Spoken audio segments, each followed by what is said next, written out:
loggers in the white pine timber. The same day the treaty was signed, the paddle wheel ship Elmera left St. Paul.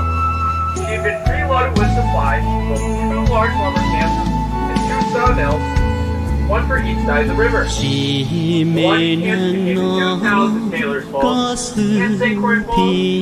Head of the boat to the right, you can see the early steamboat landing, where many of the early settlers landed, most of which were of Scandinavian descent. Coming up is the most significant rock formation on your trip today. It's the large stone cross, which the St. Croix River received its name. Now, if you look ahead of the boat, to the left hand will scout the shoreline. The bare rock cliff.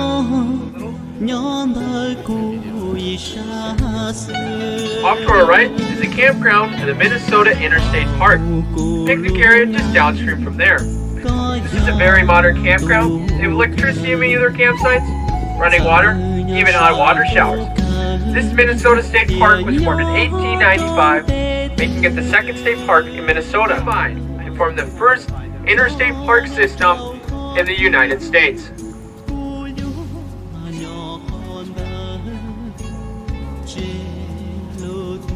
Chị từ bên này họ biết liền con liền thì nó là họ thổi vô lâu biết tôi phải nấu rồi vô lâu biết tôi rồi tỏ người thấy biết một bên liên con liền đĩa nè biết tôiเป็นนูนแจ